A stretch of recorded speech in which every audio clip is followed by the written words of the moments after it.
Hello everyone, आज है 1 मई और आज इस वीडियो में हम बात करने जा रहे हैं यस बैंक के बारे में। देखिए, 15 रुपये 70 पैसे का ये शेयर है और देखा जाए तो पिछले कुछ दिनों से एटलीस्ट इस रेंज पे ये अटका हुआ है।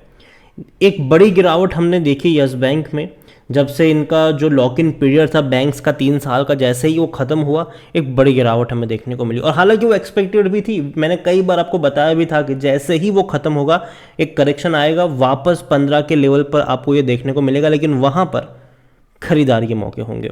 तो बातचीत करेंगे यहाँ पर कि अभी जिस प्राइस पे है अट्रैक्टिव है कि नहीं, और ख़रीदारी के मौके बनेंगे तो अभी कहाँ पर बनेंगे, लॉन्ग टर्म का क्या आउटलुक हो सकता है, वो सब कुछ हम डिस्कस करेंगे। लेकिन उससे पहले अगर आपने अभी तक चैनल को सब्सक्राइब नहीं किया है तो प्लीज़ अभी इसे सब्सक्राइब कर लीजिए, क्योंकि आगे भी बहुत सारे वीडियोस हैं जो आपको काफ़ी ज़्यादा हेल्प करेंगे।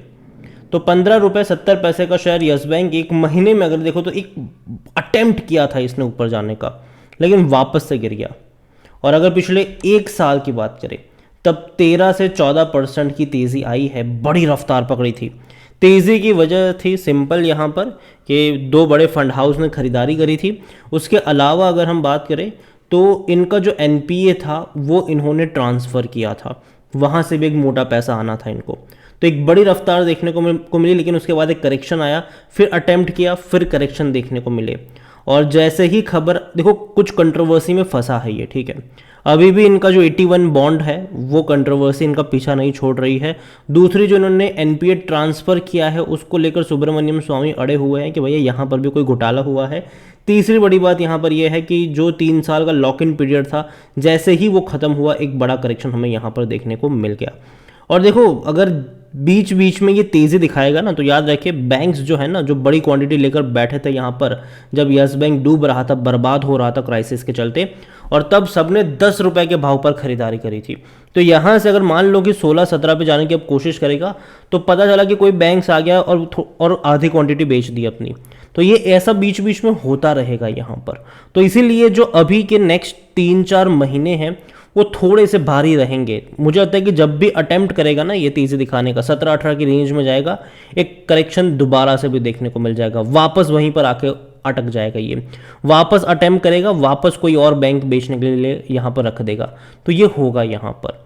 जो स्टार्टअप्स में हम देख रहे हैं वो शायद अब यस बैंक में भी देखने को मिलेगा आपको, कि लोग एग्जिट ढूंढ रहे हैं। क्योंकि देखो, जब यस बैंक क्राइसिस आया था तो 10 रुपए के भाव पर बैंकों ने जो खरीदारी करी थी वो मजबूरी में करी हुई थी, ठीक है। उनको यस बैंक से कोई लगाव नहीं है, उन्होंने मजबूरी में खरीदा था ताकि इतना बड़ा बैंक बर्बाद ना हो, ताकि लोगों का बैंकिंग सिस्टम में भरोसा बना रहे। और अभी प्रॉफिट में है वो लोग, 10 रुपए के भाव पर इक्विटी थी। तो जब भी तेज़ी आएगी, एक्चुअली में यस बैंक है तो उनका कॉम्पिटिटर ना, तो रख के करेंगे भी क्या यहाँ पर। तो कहीं ना कहीं थोड़ा बहुत जब भी रफ्तार आएगा, प्रॉफिट बुकिंग आपको बीच बीच में देखने को मिलेगी। और मैं मान के चल रहा हूँ कि आने वाले 3-4 महीने में ये ज़्यादा होगा।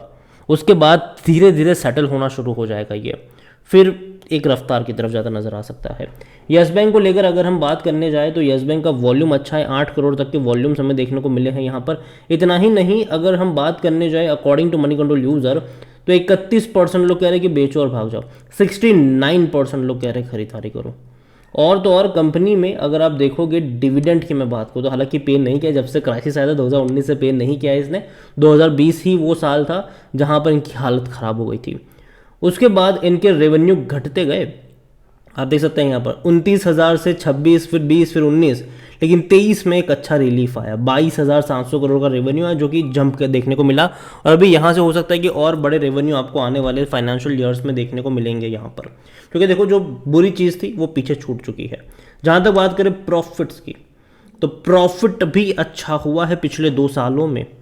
इससे पहले लॉस था, 2020 और 21 फाइनेंशियल ईयर बहुत ही गंदा रहा इनके लिए, काफ़ी बड़े लॉसेस हुए।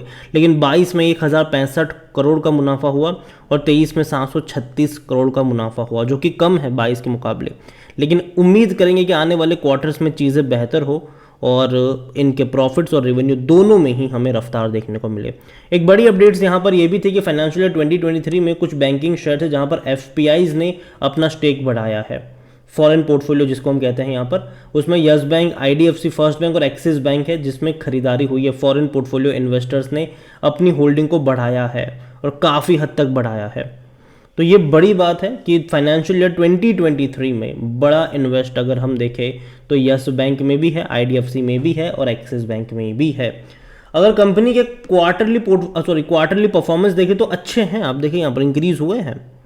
इवन मार्च क्वार्टर भी बेहतर रहा, 7,350 करोड़ के आसपास का रेवेन्यू रहा इनका, जो कि काफ़ी अच्छा है। प्रॉफिट अगर आप देखो तो जो डिक्रीज हो रहा था अब तक 370 से 314, 160, 55 डिक्रीज मोड में था, सीधा इंक्रीज हो गया 200 करोड़। तो ये अच्छी बात है यहाँ पर कि एटलीस्ट इंक्रीज है। लेकिन हाँ, अब ऐसा नेक्स्ट क्वार्टर में ऐसा नहीं होना चाहिए कि वापस गिर जाएगी ये अब ऊपर की तरफ जाती हुई कैंडल दिखनी चाहिए। अगर नहीं दिखेगी तो दिक्कत होगी। अगर यस बैंक के बारे में अगर हम बात करें तो यस बैंक का पी 60 का है, महंगा है, काफ़ी महंगा है। सेक्टर पी 20 का है। देखिए उसके कंपैरिजन में एचडीएफसी का 20 का है, आईसीआईसीआई का 18 का है, कोटक का 31 का है, एक्सिस का 25 का है, इंडसइंड का 11-12 का है। तो देखो देखने में लगता है कि 15 रुपये तो सस्ता है ये, और वो भी वो शेयर जो 400 रुपये तक जाने वाला था, ठीक है, वो शेयर 15 पे मिल रहा है हमें। तो काफ़ी लोगों को देखने में सस्ता लगता है, लेकिन एक्चुअली वैल्यूशन के हिसाब से महंगा है ये, क्योंकि यस बैंक में इतनी सारे शेयर्स की पंपिंग करी गई है, इतनी सारे करी गई कि भैया बहुत सारे शेयर्स हैं और लूज एंड भी बहुत ज़्यादा है यहाँ पर। जब भी थोड़ा बहुत भी अटेम्प्ट करेगा तेज़ी दिखाने का, वापस से गिरेगा यस बैंक। लेकिन शॉर्ट टर्म में ये चीज़ें होती रहेगी। और जहाँ तक बात करें यस बैंक के शेयर होल्डिंग पैटर्न की, तो जैसे कि मैंने कहा कि एफपीआईज मतलब एफआईज ने बड़ी क्वांटिटी खरीदी है। 23.11% की होल्डिंग एफआईज लेकर बैठे हैं। 37.88% डोमेस्टिक इंस्टीट्यूशन के पास है, जिसमें से बैंक्स भी शामिल है, चाहे एसबीआई की बात करें फिर बाकी बैंक्स की बात करें। इंश्योरेंस के पास 4.62% की होल्डिंग है। रिटेल और अदर की मिलाकर होल्डिंग है 38.89%, जिनमें से रिटेल इन्वेस्टर 22.91% की होल्डिंग लेकर बैठे हैं। ओवरऑल यस बैंक को लेकर मैं इतना ही कहूँगा कि बैंक डूबेगा नहीं, बच चुका है ये। लेकिन इतनी सारे इनके शेयर्स मार्केट में अभी अवेलेबल है ना, इतने सारे शेयर्स अवेलेबल है कि इसके शेयर प्राइस में बहुत बड़ी तेज़ी आना थोड़ा सा मुश्किल लग रहा है। और दूसरी बात कि अभी ना जिनके पास क्वांटिटी है, जो बैंक्स खरीदारी करके बैठे हैं, अभी भी उन्होंने बिकवाली नहीं करी है, ठीक है, अभी भी बिकवाली नहीं करी है। और मैंने कहा था कि मार्च क्वार्टर के रिजल्ट्स आने तक वो नहीं करेंगे, रखेंगे, लेकिन उसके बाद वो बिकवाली करते नज़र भी आएंगे। तो मुझे लगता है कि अब यहाँ से जब भी अटेम्प्ट करेगा यस बैंक, अगर मान लो कि 16-17 की रेंज में जाएगा, आपको एक प्रॉफिट टेकिंग देखने को मिलेगी बैंक्स की तरफ से। वापस गिरेगा, वापस 17-18 पे जाएगा, वापस प्रॉफिट टेकिंग देखने को मिलेगी। तो ये चलेगा आने वाले कुछ महीनों तक, कुछ क्वार्टर तक भी चल सकता है ये। तो ये गेम चलेगा, एकदम से मूव अब यहाँ पर नहीं बनेगा यस बैंक में, इंतज़ार करना पड़ेगा, लंबा इंतज़ार करना पड़ेगा अब आपको। तो यही कहूँगा, खरीदारी करिए तो वही लोग बने रहे जो लॉन्ग टर्म के लिए हो। शॉर्ट टर्म वाले भैया अवॉइड करिए, खरीदारी करने के बारे में सोचना भी मत यहाँ पर। लेकिन जो लॉन्ग टर्म का विजन लेके रखते हैं कि हाँ मुझे 3-4 साल के लिए रहना है यहाँ पर, वो रुक सकते हैं। लेकिन हाँ, अनरियलिस्टिक अप्रोच भी नहीं होना चाहिए कि 1 साल में पैसा डबल, वो नहीं होना चाहिए, नहीं होगा फिर, ठीक है। 1 साल बाद भी शायद हो सके इसके 17-18 पे आपको देखने को मिल जाए, लेकिन 17-18 पे भी एटलीस्ट आप यहाँ से 15-20% का रिटर्न कमा सकते हैं। तो वो चांसेस ज़रूर है, वो मिलेंगे आपको, ठीक है, ऐसा नहीं कि नहीं मिलेंगे, वो मिलेंगे आपको। लेकिन अनरियलिस्टिक अप्रोच जिनका है वो काम नहीं करेगा यस बैंक में। तो यही कहूँगा कि बैंक अच्छा है, बच चुका है, क्वार्टरली रिजल्ट्स एवरेज आए हैं और कहीं ना कहीं आने वाले दौर में तेज़ी दिखाने की कोशिश करेगा। लेकिन जब भी रफ्तार आएगी, एक प्रॉफिट टेकिंग भी आपको देखने को मिलती रहेगी बीच बीच में, लेकिन धीरे धीरे इस तरीके से ऊपर जाता नज़र ज़रूर आएगा।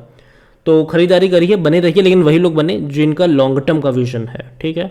शॉर्ट टर्म का जिनका विजन है, अगर यहाँ से 16-17 के आसपास आता है, प्रॉफिट टेकिंग देखने को मिलेगी, तो वहाँ पर आप फ़ायदा उठा सकते हैं। फ्रेश बाइंग जिनको करनी है, मैं कहूँगा कि 15 रुपये, 14-15 रुपये के लेवल का वेट करना चाहिए, वहाँ पर मौके बनेंगे। वीडियो को यहीं पर एंड करूँगा, पसंद आए हो तो लाइक कर, शेयर कर, चैनल अगर आप पहली बार आए तो प्लीज़ सब्सक्राइब करें। और यस बैंक के बारे में आप क्या सोचते हैं वो भी आप मुझे कमेंट में लिख कर बता सकते हैं। Thank you.